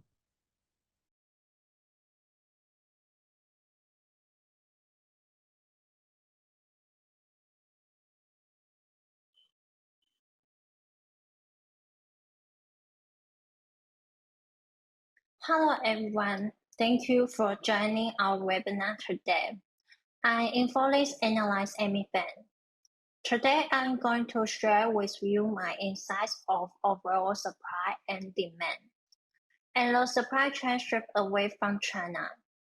My analysis will focus on the cell and module segment. My presentation today is divided into 4 parts. In the first part, I will go over the module demand outlook. Then I will explain you the development of the supply chain. And the third part will be the price trends in China and abroad, cost and gross margin estimation, and the comparison between costs in China and overseas. And finally, my conclusion. First, we can see the solar module demand outlook, which I highlight 3 key points in here. The first point is spring bright solar demand. We expect this year module demand is to beat forecast. This is mainly ascribed to surging energy prices driven by Russia and Ukraine war, which lead to accelerate energy transition worldwide. We expect global module demand to reach 266 to 300 gigawatts this year, up 50 to 65% compared with last year. Considering strong demand for renewables and supportive policies, we project global module demand to come in at 326 to 360 gigawatts next year, an increase of 20 to 25% compared with this year. Such rapid growth will also sustain next year. The long-term demand outlook is promising, as energy crisis and carbon reduction goals provide a large room for PV market to grow. So we believe that demand will grow by 15 to 20% every year from 2024 to 2026. The second point is stable development of 3 largest PV markets. If we look at the graph on the left, we can see that China, Europe, and America together dominated nearly 70% of market share. Among the 3, China will be the major driver behind module demand. For the perspective of quarter demand, China determined the overall low and high season, and the market will grow quarter on quarter this and next year. This year, quarterly demand was mainly subject to prices in the supply chain, which stayed high in Q3 over Q3 and Q4. Coupled with inflation and currency fluctuation, demand in Europe and America remained stable in Q4, while delays in some projects continue. In contrast, China underpinned module demand in Q4 because projects are rushing to finish installation before the end of December, while some manufacturers hope to connect partial installation into the grid this year. So full year demand will reach 85 to 90 gigawatts in China, coming close to 100 gigawatts. Amid energy crisis and energy transition, Europe demand is expected to reach 71 gigawatts. America, on the other hand, saw impact shrink due to impact of UFLPA, restoring limited construction of utility-scale projects from Q4 to the first half of 2023. Therefore, demand growth in the nation is limited, with only 24 to 28 gigawatts.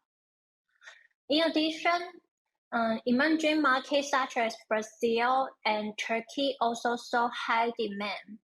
As Asia Pacific and the Middle East, demand has been increasing steadily. Demand will continue to grow each quarter next year. In the first half, projects postponed from this year will sustain the market, with China and Europe seeing stable demand. So demand will be stronger than the regular level in a traditional low season. In the second half, demand will reach its peak after prices decline across the supply chain. China will contribute the most to the demand growth, reaching as high as 120 to 125 gigawatts next year.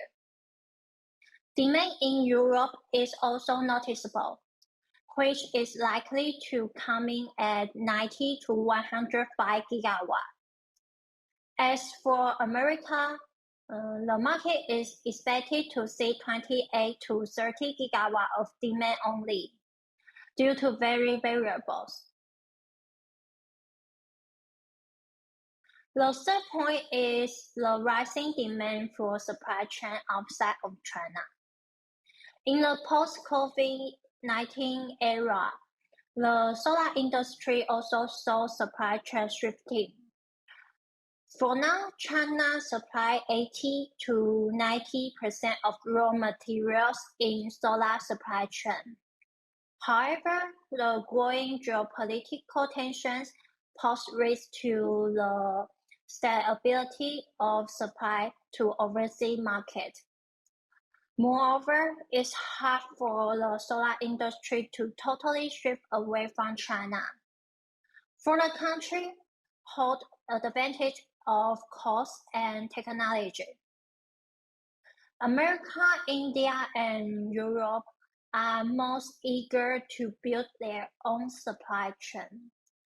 We see these regions have introduced corresponding policies such as UFLPA, BCD, and due diligence investigation army to prevent forced labor. In addition, some developers in this region saw a growing tendency to source from domestic supply chain, especially America, which is driven by IRA. Worldwide, the middle of this year started to show some American and European developers as suppliers to fulfill their order overseas with non-China made products. This is also happening in Australia, Japan, and Brazil. Discussion over non-China supply chains will continue into next year. Now let's look into the cell and module segment. For the cell capacity, manufacturers mostly choose new techniques for this and next year expansions. N-type technology, especially TOPCon, saw the most increase in capacity and production this year. So here in yellow color, we can see the yearly per cell capacity is growing at a slow pace in 2022 to 2023. Its yearly growth rate is decreasing year by year. Comparing with this year, there's only 10 to 15% of increase next year. For the manufacturer's activity, new PERC capacity in 2023 will mostly be added by several medium and small cell makers and some vertically integrated companies. This new PERC line will also be earmarked from upgrading to TOPCon. In face of shifting technology, cell makers are conservative toward capacity expansion. As you can see in orange color, over overall growth is slower.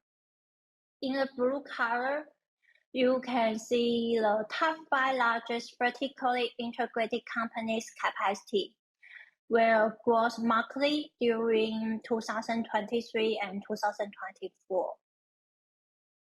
The transition path of vertically integrated company is faster. Their increasing self-sufficiency can also help them avoid risk.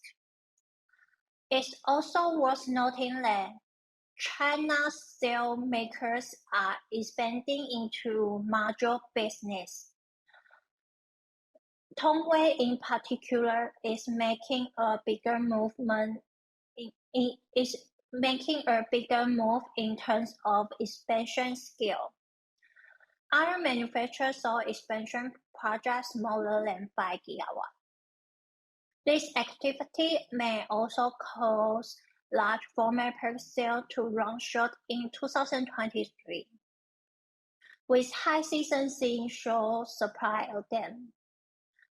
There are few expansions in regions outside of China due to higher capital requirement and complex supply of related gas. Apart from Southeast Asia, capacity in other regions is growing slowly. We should also pay attention to TOPCon and Hill Junction development overseas. We have heard that there are projects in place, but the actual timing of commissioning is unclear. As for the module segment, we believe that the expansion pace is very fast. China still houses the most newly added capacity, whilst other regions didn't see expansion until the second half of this year. Our calculation shows that module capacity will exceed 650 GW by the end of this year and reach 820 GW next year, as new Chinese players joining the market and overseas expansion develops. With capacity continue to grow, competition in the module segment will intensify. As you can see on this graph, capacity of vertically integrated companies continues to increase and will reach a 35 to 40% in 2023.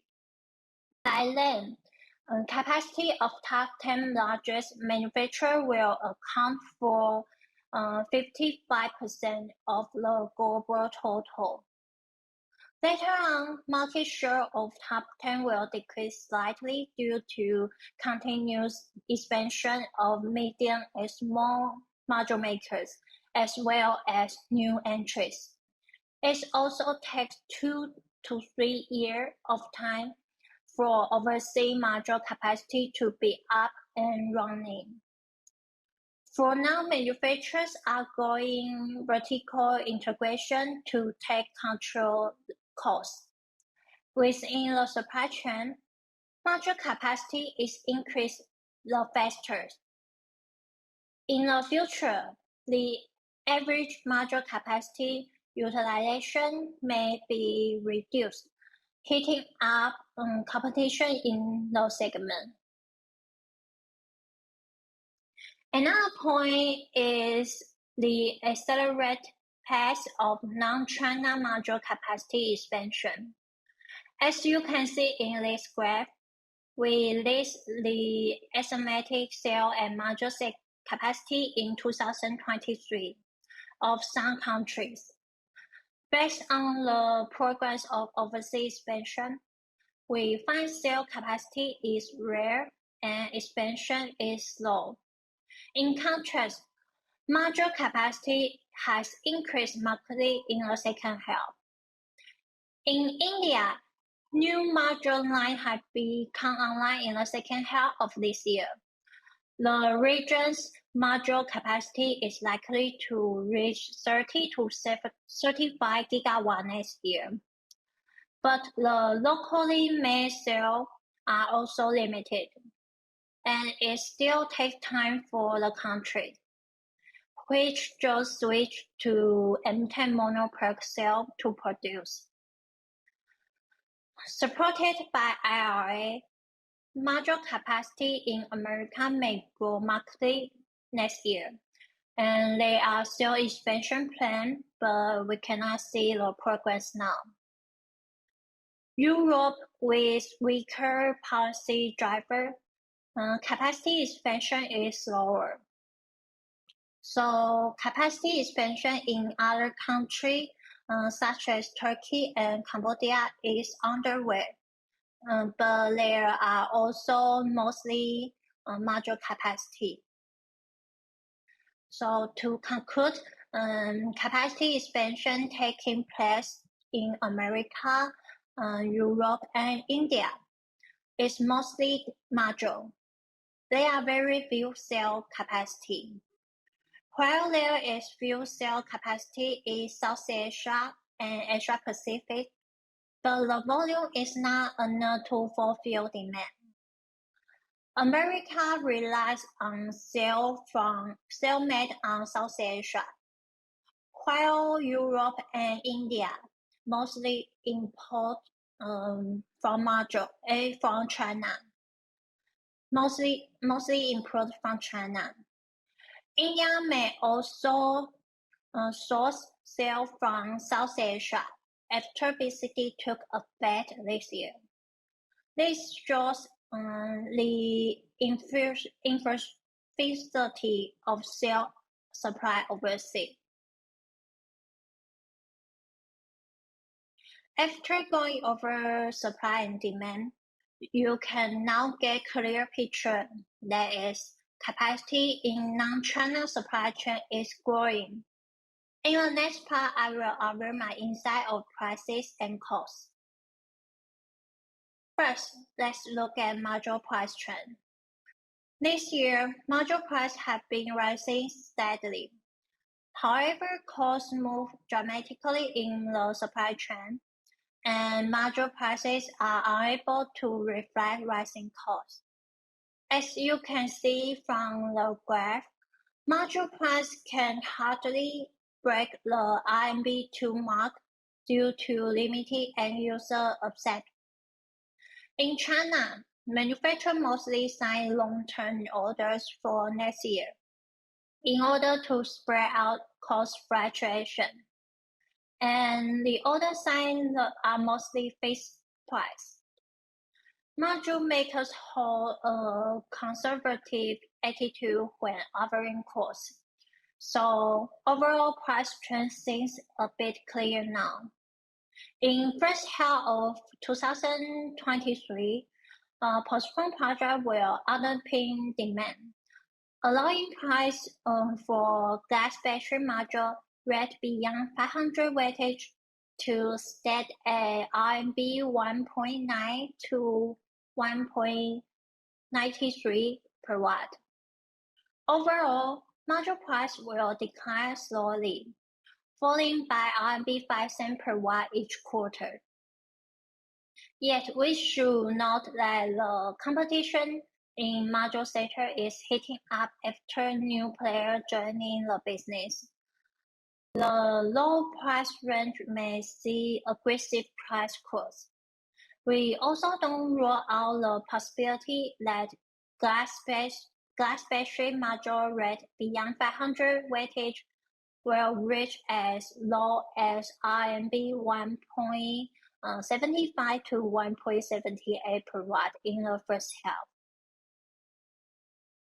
Regarding average pricing in overseas market, there's room from around 2 to 3 cents US dollar of premiums compared with Chinese market this year.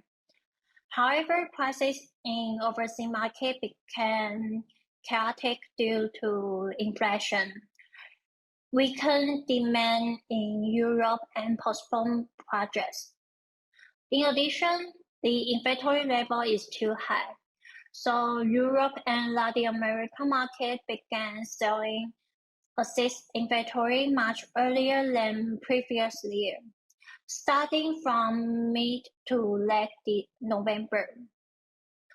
Price trend overseas is similar with China. Module price will decline slowly.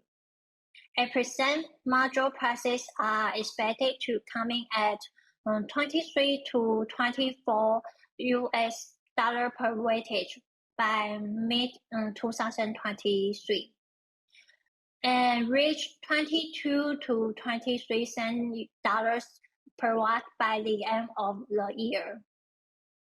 Most manufacturers have signed order for 2023, while some regions began signing order for 2024 to 2025. As mentioned earlier, competition among module makers will heat up next year. This will affect price costs in overseas market.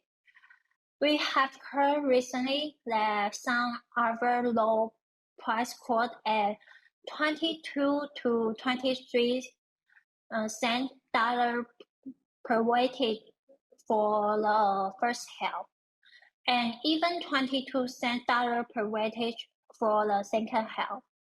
So such chaotic quotes will continue into next year. We also need to watch the development of exchange rates. Overseas module price declined faster than Chinese price in Q3 and Q4 due to US rate rise. So we should continue to monitor the impact next year. Based on this trend, let's look at the gross margin next year in this graph. Here we only calculate the cost and gross margin in each segment. Costs are marked in black color, while gross margin are marked in orange color. In this year, factory accident occurred in Q2, forced cut in polysilicon production, prolonging the high gross margin in the upstream and push up the base period of prices in Q3. Bargaining power also changed in accordance with supply and demand. As supply shrink and demand remains strong, the sale price soared rapidly during Q2 and Q3. Raw material price for module saw dramatic movement this year, but they have stabilized in Q4. Yet the bond cost does not decline much. As you can see, 2022 is a tough year for module. Module makers' gross margin has been squeezing. But for the vertical integrating company, their gross margin for large format module stood at 7 to 9% in the first half, and then decreased to 6 to 7% after sale price jumped in Q3. So we believe that the cell maker can keep gross margin at certain level next year, especially large PERC cell with high efficiency. The module's gross margin may gradually recover after polysilicon price decline. Next, I will compare supply chain costs in different regions. For now, you can see in graph, the capacity in Southeast Asia enjoy advantage over other regions. India is a special case. It is still relies on Chinese cell import. Local manufacturers are finding way to cut production costs given they are there is 25% BCD. Based on current price level, the gross margin of Indian module is poor.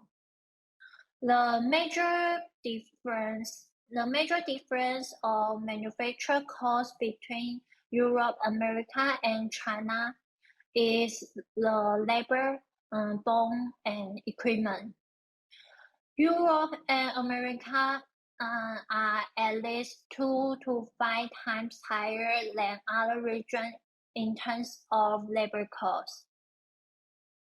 China still dominates the bond supply, and Europe and America intend to produce their own, especially America, where end users wish to source module and bond locally to obtain additional substance for project. In the condition of made in USA, the cost will higher than this estimation, but considering the American market acceptance as well as subsidy, made in USA still got a chance. Having said that, whether bond suppliers such as glass and aluminum makers are willing to set up factory in America will determine the development. There are also another issue facing non-China supply chain. As pointed out earlier, cell supply outside of China is far from enough.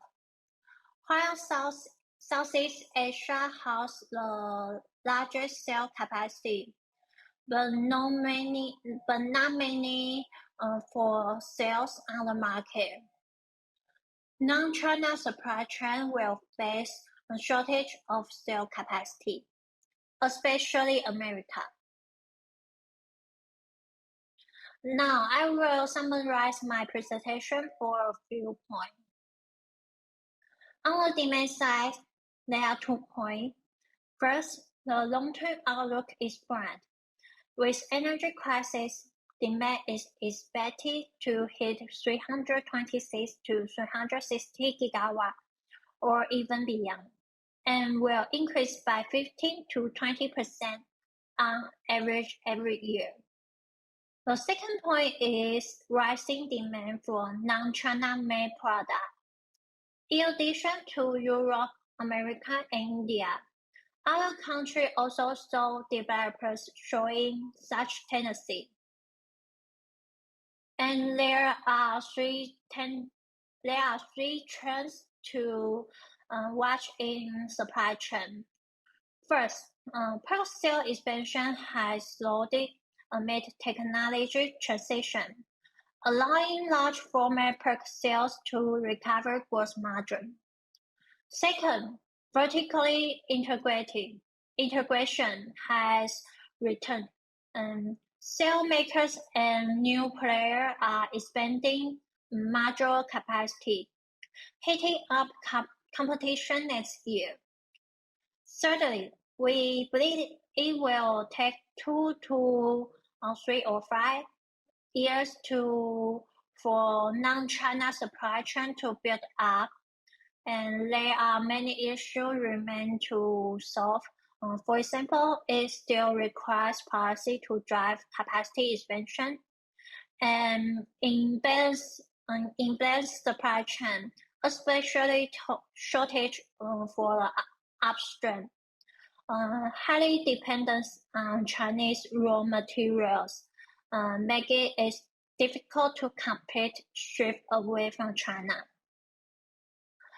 Finally, regarding prices and gross margin, we believe module price will decline slowly in China and abroad, but market saw aggressive price growth as competition intensified.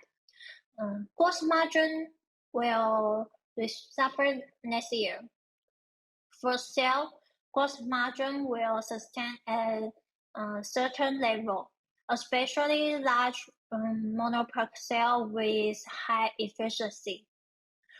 For module, Gross margin may gradually recover as polysilicon price decline. This is my end of presentation today. Thank you for listening.